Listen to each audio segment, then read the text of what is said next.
So இந்த வாரம் வந்து என்ன எடுத்துகிட்டு போகலாம் அப்படின்னு சொல்லிட்டு பார்க்கும்போது ஒரு முக்கியமான டாபிக் அதை தான் நான் எடுத்துகிட்டு வந்திருக்கேன். ஒரு புக்கை பற்றி ஷேர் பண்ணலாம் அப்படின்ட்டு. ஸோ இந்த புக்கு வந்துட்டு இன்றைக்கி பெரிய அளவு வந்து சேல்ஸும் நடந்துக்கிட்டு இருக்குது. இன்றைக்கி பல லட்சக்கணக்கான மக்களோட வாழ்க்கை வந்து இந்த ஒரு புக்கு மூலிமா மாறி இருக்குது. அவங்க என்ன வேணும்னு நினைக்கிறாங்களோ அந்த விஷயத்தை வந்து அடைஞ்சிருக்காங்க, சக்ஸஸ் ஆகிருக்காங்க. பெரிய பெரிய கோடீஸ்வரர்கள் எல்லாம் இந்த புக்கில் இருக்கிற விஷயத்தை ஃபாலோ பண்ணி தான் அந்தளவுக்கு சக்ஸஸ் ஆகிருக்காங்க.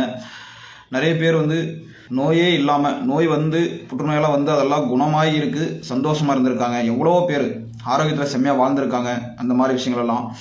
ஸோ இன்றைக்கி சொல்லக்கூடிய புக்கு வந்துட்டு சீக்ரெட், ரகசியம் எவ்வாறு என் வாழ்க்கையை மாற்றியது. ஸோ இந்த புக்கு வந்து நான் பல வருஷத்துக்கு முன்னாடியே படித்தேன். ஆனால் படிக்கும்போது ஒரு விஷயம் நல்ல ஹைக்கானது என்னென்னா, நீங்கள் என்ன நினைக்கிறீங்களோ அது கண்டிப்பாக நடக்கும் அப்படிங்கிற ஒரு விஷயம் தான் அது.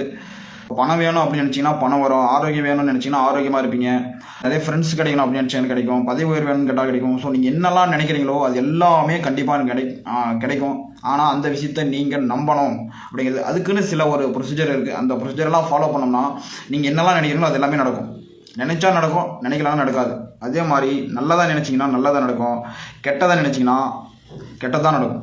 ஸோ இந்த ஒரு விஷயம் ரெண்டுமே இருக்குது. நம்ம அதை எப்படி பயன்படுத்துகிறோம் அப்படிங்கிற ஒரு விஷயம் தான். இந்த புக்கில் சொல்கிற ஒரே விஷயம் என்னென்னா, நீங்கள் என்னெல்லாம் ஆகணும்னு நினைக்கிறீங்களோ அது கண்டிப்பாக ஆவீங்க அப்படின்னு சொல்கிறாங்க.